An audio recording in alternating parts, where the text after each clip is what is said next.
Hello, and thank you so much for taking the time out to listen. So today we are in Psalm 88, and why this particular psalm is important is because it is for those who feel like there is no relief in sight, that there is no support, no resources during a tough time. Whether you are one who is dealing with a disaster with regard to the environment, or one who is going through much concerning family and friends, there just doesn't seem to be any help. And all you have is God. My study Bible says God understands even our deepest misery. What we want is for God to stop the pain, to stop the issue, to make people stop doing what they're doing that creates all sorts of problems. Stay with me.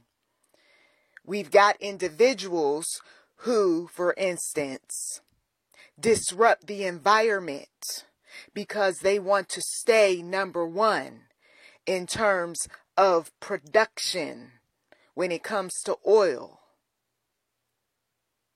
And when the wells dry up here, there, and everywhere, man looks for yet another place that will give him what he wants. And the ultimate goal is money, money, and money.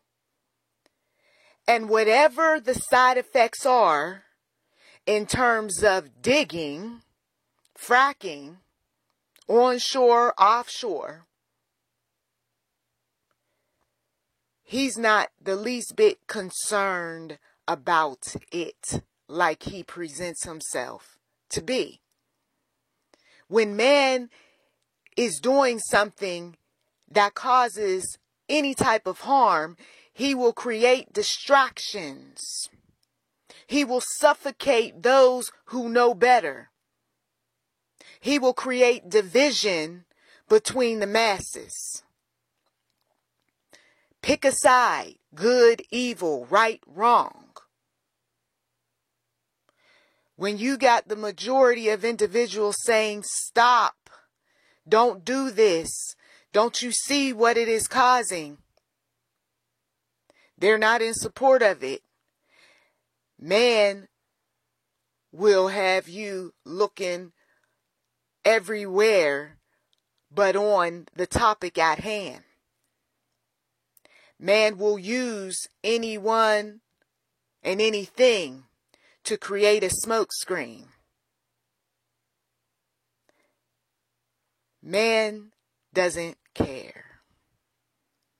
Man doesn't care. When I say man, I'm speaking for women and everyone else in between.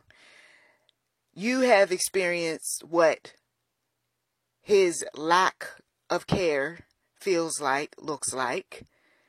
If you grew up in a household where it was every man for his or herself, if you grew up in a household where people didn't come to your aid during those tough times, if you moved on and got involved in a relationship or 2 or 3 or 5, and when all of the beauty of that relationship was no more, here comes all of the mean-spirited words. Here is all of the things that man or woman puts upon you, showing you that they don't care any longer. No matter what the example is that I throw at you, there is no relief, it seems, in sight from the pain that I'm going through. From the floods, from the fires, from the winds, from the snowstorms. That's just environmental. Then here comes someone who says, I have no relief from the pain in my body. No relief from the financial issues. No relief from the cussing and fussing in the next room. No relief from the one who smokes in the apartment building and has everybody else's apartment smelling like the smoke. No relief from the dogs barking and the drag racing. No relief from the couple that's arguing and those babies that keep crying. Jesus, Jesus, Jesus. I just want some relief. I just want somebody to help me through this. I just need the law to do its job. This is why I didn't want you to click off, because at some point you say, so how do we get relief? Psalm 88.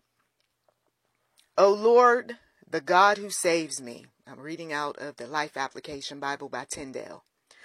O Lord, the God who saves me. Right in that Bible verse, there is something that one has to do. Doesn't say, oh mom, save me. It doesn't say, oh company, save me. Oh Lord, the God who saves me. We acknowledge the Lord, the God.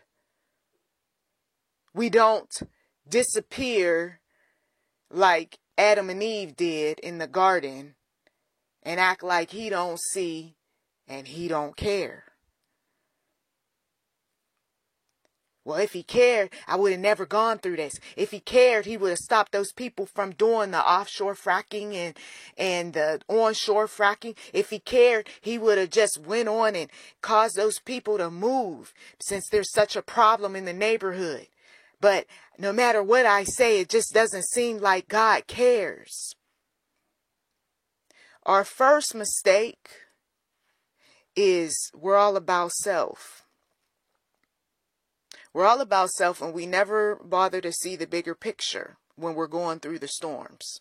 We don't see any positives in it. The enemy has our minds so warped and caught up in the dramas and traumas that we don't see why. We don't see who. We don't bother to research on how we can get some things done. We don't consider the timing. We don't do research. We don't grow from situations. We don't look at the past. There's so many things we don't do, but yet we want God to save us. He said, I set this up. I set it in motion so that you would draw near to me. Because when I talk to you, some of these parents, when I talk to you and I was reasoning with you, I had a calm voice. I tried to explain to you, son, daughter, but you didn't want to hear me. So now that we've had this falling out, now that you see that I'm not playing, now you want to go in the room and do what you need to do, which is to help out. Now you want to respect what I'm saying because there's pain associated with it. Doesn't God treat us like that? Because see, for some of you all, that resonates with you because you're a parent, you're a grandparent. You know you started off trying to be that one that showed the care, right? Doing the right thing. And then when you drew that line in the sand and you said, I don't care about this any longer. I'm not going to have a heart attack behind these adult sons and daughters. They're just going to have to learn the hard way. Don't you think that's what God does with us when we're going through these storms? Don't you think? You don't reason that way just because. You reason that way because there's something built within you that after a while, when you've done all that you possibly could and you care as much as you possibly care, at some point, you know you have to establish your boundaries. You know that there is consequences when people don't listen, when people don't do what they're supposed to do, when people are warned not to participate in this activity that's going to bring about all sorts of environmental issues. Okay, well, you wanted to support that. You didn't do your due diligence. You didn't research. And now here comes the side effects. I didn't know it was going to cause all these problems. That's why we read. That's why we study. Even the Bible. When we look at the Bible and all of what it brings us as far as wisdom and so forth. We study and show ourselves approved unto God. I'm tired of the deceivers out there who put fingers up to lips because their allegiance is to their brotherhood, to their sisterhood. Letting everybody know, oh, I'm giving them so much information, but not what, is close to the heart, But the God that we serve, if you're walking with him, you break associations, connections, and affiliations that talk out of two sides of their mouth that deceive the masses. But we realize why low-level pawns in the game do that, because they get kickback, monies, opportunities, and so forth. But when you see that harm is being done, and I touched on this with harmless, number 3, when you see that harm is being done, you're supposed to stop it. You're supposed to stop it as best you know how. Rally up some support. But instead, instead, those people who are on two sides of the fence, they're like, well, I get what you're saying. I guess in order for us to stay number 1 in terms of oil production, shale, right? Okay, well, I guess we'll just harm less.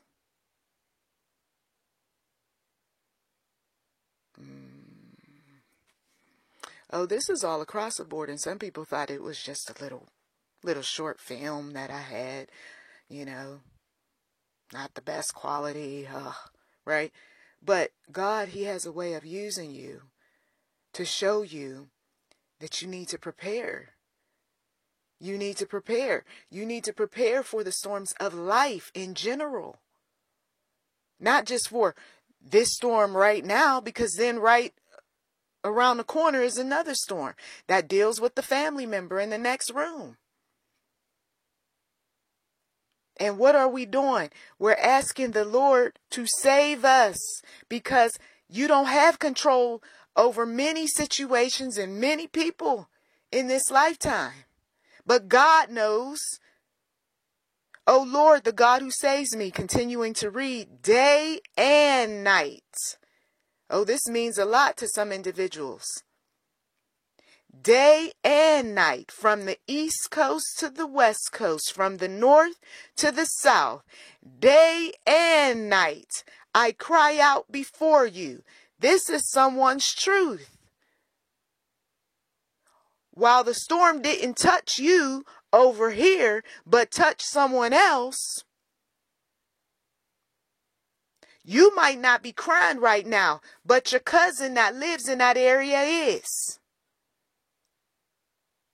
You might not be the least bit concerned. Matter of fact, you're saying, well, isn't there a lot of witchcraft? And don't they have them tunnels even in those different states down there? Yeah, that looks like God's rebuke. And matter of fact, didn't they vote a certain way? And they weren't very supportive of our organization. Oh, aren't those the cousins that are a little bit slow? Yeah, all that.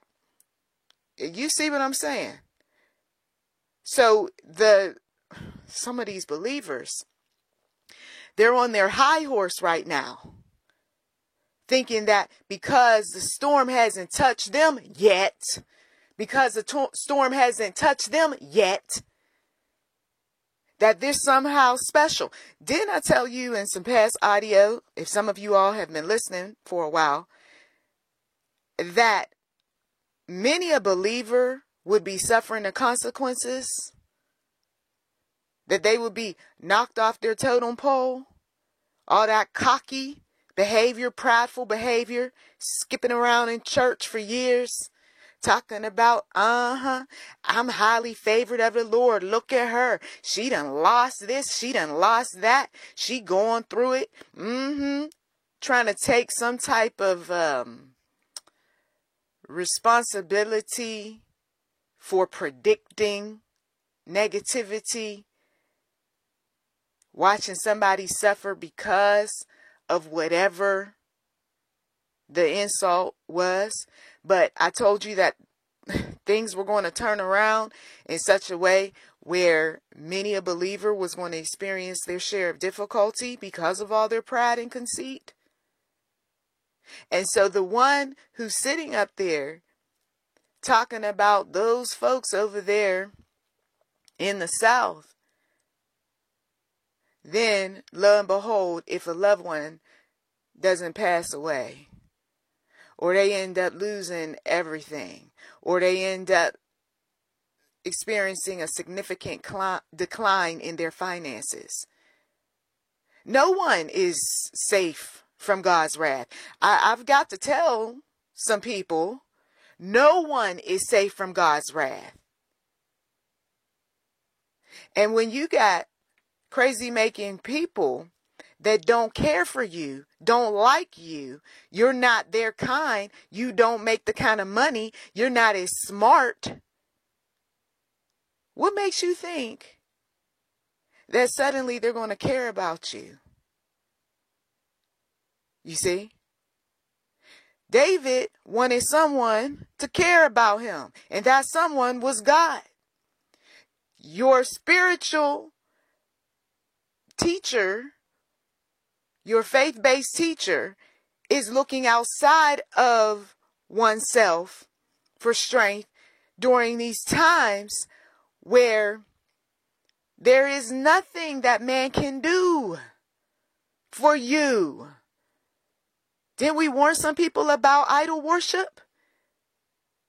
You're idolizing celebrities. You're idolizing celebrities, whether they change their role or not. That's still a celebrity. And celebrities, we know, have a long history of feeding off of the adoration of fanatical supporters. Somebody's prayer is, I want somebody to care about me. I want somebody to come over here and give me all of what I need. I need somebody. And God says, I don't hear anything in your conversation about me. And I'm the one who put breath in your body. I'm the one who put a heartbeat in your body. I'm the one who created day and night. Humble yourself. And so when man goes through his trials and tribulations, and he does have at least some understanding, and the enemies are at his heels, he's crying out before God. He's trying to get under the cover of the men of the cloth. He's seated in the church. Or he's looking at online church and he's holding up his hands and he's turning his life over to the one true God, because he knows that Satan hasn't done anything for him, and neither has the minions, or what little bit that they did give wasn't worth all this pain. He saw things that he can't unsee. May my prayer come before you turn your ear to my cry. Oh, he says something like this, doesn't he?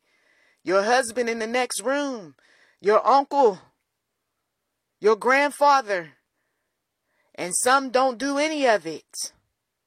And they teach their boys not to do any of it. May my prayer come before you. Turn your ear to my cry. You're not weak. You're not weak, brother, for crying out to the one true God. A man sees his family swept away. Oh, that's enough to make anybody lose it. But he's got to keep his mind. It might be just him and his dog. She sees her house go up in smoke. You can't hold on to those things in your mindset. You can't hold on to the people in your mindset. I've got to keep pressing forward. Many an ancestor, no matter what happens around us, we've got to keep pressing forward, those of us who want to be saved. Sometimes people don't want to be saved, so God cuts their life short. She's tired of waiting in the water, waiting on some help. God, I'm done. God says, okay. We respect that. Some people are not going to make it out the floods of life and literal floods. Some people are not going to make it out of the fires. Some people are not going to save you when you're on fire. Didn't you see that example? I'm going to get burnt up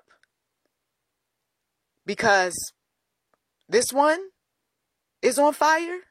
Some people, they start looking at, am I willing to sacrifice my life to save another? Did God even call me? You see? Yeah, this gets interesting because in one's mind, you just assume that somebody's going to go and help when that's not the case. Oh, you don't want to be made example of, where the whole world sees that nobody's coming to your aid. God knows his reasons for why he does what he does. And that's all the more reason why you fear God, you fear God, you fear God. Because if he can let something like that happen, my goodness, you're supposed to be grateful that you have breath in your body each and every day. You're supposed to be grateful that you do have someone that cares about you when that time comes. Because right now, the season for some individuals is, believe it or not, and nobody is caring about you because it drives you into the arms of the Lord. I call up my mama, I call up my daddy, I talk to my sons, I talk to my daughters, I could talk to my husband. It just seems like nobody cares about me. Yeah, because God wants you to draw near to him. Reading on in Psalm 88:3. For my soul is full of trouble, and my life draws near the grave. Many a person headed toward jail because of what they did. For my soul is full of trouble, and my life draws near the grave. I am counted among those who go down to the pit. See, sometimes even if you give somebody an explanation as to why you defended yourself, an explanation as to why you got away from this thing and that one, and they don't want to hear it, you act like you don't care. And they might quite boldly tell you, I don't. I remember hearing a conversation many years ago where a relative was talking to her siblings, and they were trying to explain a lot of things related to why they were incarcerated once again. She said quite boldly, after she got sick of hearing their excuses, she said, I don't care.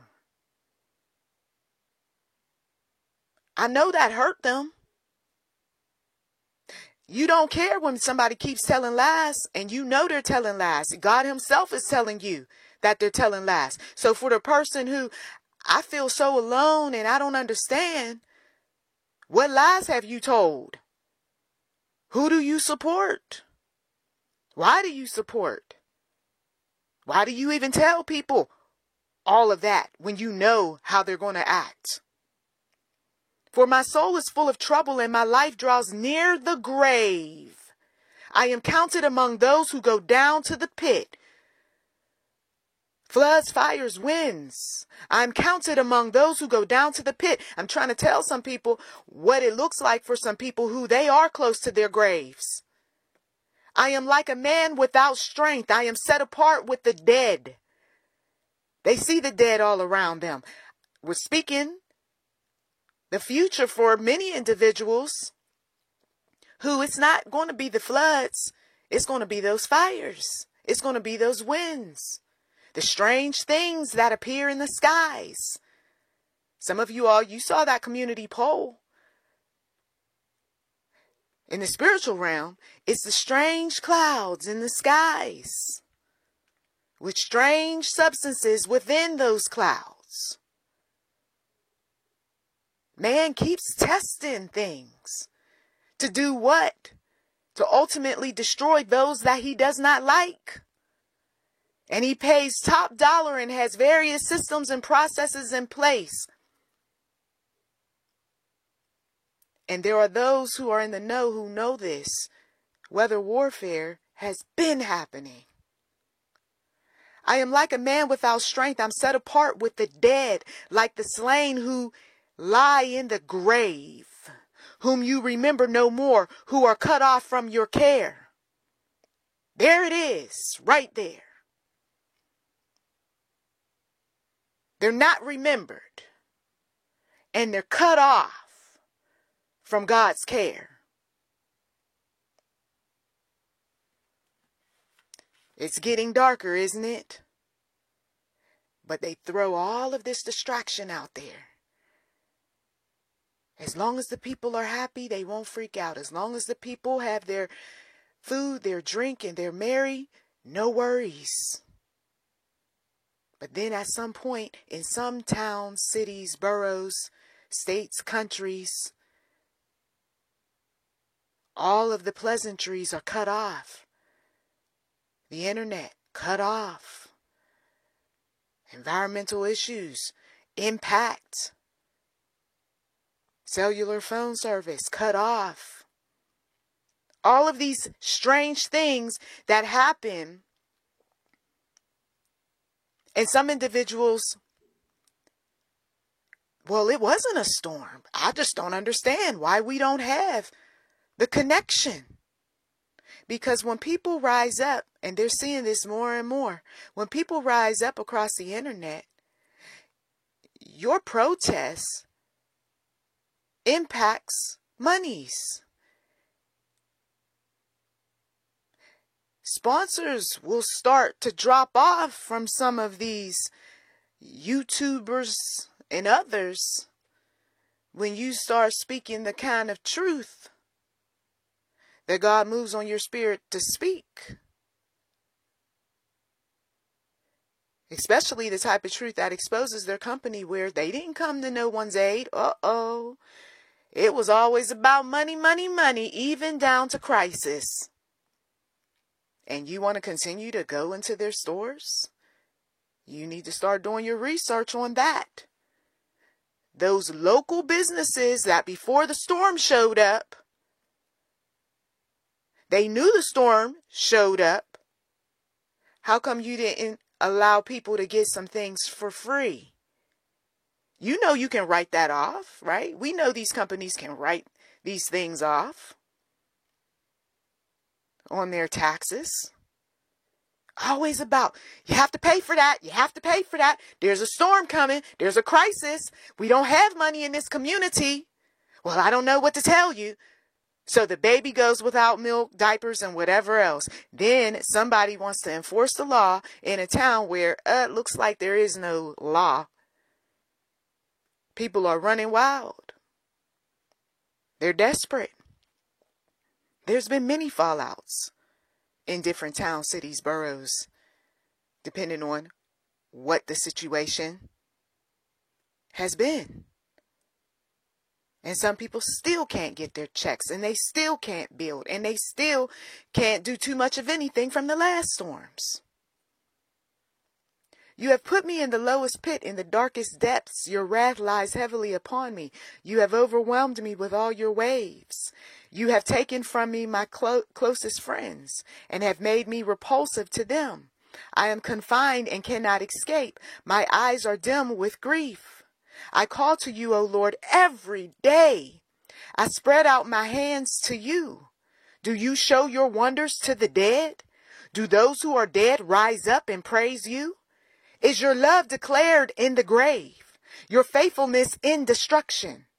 Are your wonders known in the place of darkness, or your righteous deeds in the land of oblivion? Jesus, Jesus, Jesus. But I cry to you for help, O Lord. In the morning my prayer comes before you. Why, O Lord, do you reject me and hide your face from me? A ruler, a leader, a dignitary. From your house to the White House, someone, why, O Lord, do you reject me and hide your face from me? Except the interesting thing is that they're not asking the one true God this question. They're asking their satanic beings, their fallen angels, this question. Woo, Jesus. And can I tell you, you were never accepted to begin with. That's for some, not for you, listener, but for those that like to every now and again check in, who believe in their angels, fallen ones, who love their satanic associations, affiliations, connections, clubs, societies. You feel a little bit of rejection, huh? Things aren't working like they once worked. The protection somehow has fallen off. It seems like certain levels are raising up other levels in the hierarchy of demonic activity. But in the end, the demonic wants everybody canceled. And it will stop at nothing. Because did you really think that by putting something around the power that is within the circle, that it would just keep it bound within the circle, within the triangles? Eventually it goes rogue. And there is no controlling that. Those who have gotten free, and those who have gotten free and stayed free know this all too well, because they once practiced. And they know that in time things get out of hand. And that's what sends some people scurrying to the church for some prayer. I want to be on the side of light. I don't like this darkness. It's tormenting me. Every time I turn around, it seems like there's these spirits that keep following me. They're driving me crazy. Oh. So alcohol, drugs, sexing up with this one and that one for a bit of relief. Once again, we're staying on point. People are running for relief during tough times everywhere, but crying out for help from the one true God. But I cry to you for help, O Lord. In the morning my prayer comes before you. Why, O Lord, do you reject me and hide your face from me? From my youth I have been afflicted and close to death. Somebody has that testimony. From my youth I've been afflicted and close to death. I've suffered your terrors and am in despair. Your wrath has swept over me. Your terrors have destroyed me. All day long they surround me like a flood. They have completely engulfed me. You have taken my companions and loved ones from me. The darkness is my closest friend. Nightfall, nightfall. Wading through the waters. Wade through the waters.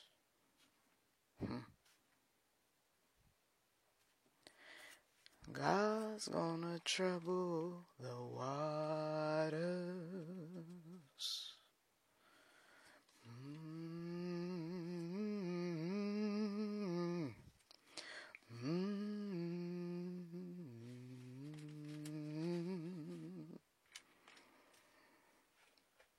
once again, you can take this God that we serve lightly all you want. But I tell you what, He has a way of showing himself strong whether one believes or not, right? For some of you all, you don't take God lightly. Matter of fact, you do like David. Every time you hear about some negativity in the media, especially when it comes close to your neck of the woods, you say, God help us. God save us. God create a plan of escape. God move on my spirit to go and do what I'm supposed to do to help someone. Oh my God. You see, you do the right thing. You call on God. But your sister and brother that you tried during the last holiday event to speak some sense into, they don't do that. But then they'll cry out to you for some help. And you know what? For some of you all, you are commanded to say no. Because you've already helped them time and time again. God is giving you the release right now. When this storm comes, I know they're going to start ringing my phone or they're going to want me to do this and that. No, you're going to say no. You see, this is what happens when people are cocky and confident and they say things like, I can do this. I can do that. Right? They don't say, I can do all things through Christ who strengthens me. Instead, they say, I can do all things through me who strengthens me. Okay, so let them be, the Lord says. Oh, this is going to be a serious life lesson for so many. And it doesn't stop. It doesn't stop. More and more dramas and traumas and crazy making types of things, as I've told people in other audios, 2025, 2026, 2027, it's just going to keep becoming more and more challenging.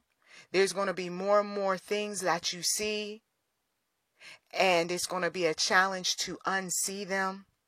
There are going to be, once again, the type of tasks that Pharaoh is going to put his workers up to doing, to send messages around the world to show power. You see, where at one point people thought our country was weak. But this type of power doesn't come without its share of consequence. You see, because when you strong arm, when you show force, someone gets offended. They see you as an enemy and they go on attack. We know that there are those who are sleeping right now in cells. But when they're awakened, they're not on our side. The programming was never about being on our side. And so a psalm like Psalm 88, when you see what you see, experience the types of things that you thought you would never experience before, whether your wallet gets hit or your town, community, city, borough gets hit, you're going to need this God that we speak of so that you can keep your mind, so you can keep pressing forward. You see, because it's not our time just yet to close our eyes, to sleep in our grave, although it's other people's time. And so I hope that you feel encouraged that no matter what state you're in right now, that this God loves you so much that he is using every situation for your good. And you're going to come out of the lowest pit. You can encourage your brother or sister. Maybe it's not you who is in the lowest pit, but your brother, sister, cousin, various family members and friends may be in the lowest pit. You can pray for them. But there are those that God says you will not help any longer. You see, because they've rejected the Lord. They've hidden their face from the Lord, while they're accusing the Lord of rejecting them and hiding his face from them. God, he always gives us people, places, and things to warn us before events happen. He moves on our spirits to do some things, and sometimes we don't even understand why we're doing some things, like getting extra water or extra food, you see, or helping out someone with their various tasks. And then the next thing you know, the storm comes, you see. And so for some of you all, you've been saving money. You continue to save money. You see, don't feel guilty because somebody says you didn't give me, being that this holiday season has just passed. Don't feel guilty about that, because the storms that come upon your finances, you got to be able to support yourself. Is this a person who, if something was to happen, that you could call on them, who wants you to give them something? You see? Do they have some type of service that they offer? Are they encouraging you in some way, a blessing to you? And you still got some money for yourself? Okay, that works out. But if this person can do nothing but reject your God, be a problem to you and yours, don't let that title keep you in some type of bondage with that person. And so I appreciate all of the listeners, the subscribers, those who like, subscribe, share, comment. Thank you so much. Continue to do this. And we're going to ride out the storms of life. Okay? I've got one relative who is in one of the regions where storms show up. And we're just going to keep that relative, as well as the church that he's affiliated with, in prayer. And so I thank you once again for listening. May God bless you and bless those who support you and keep you. In Jesus' name.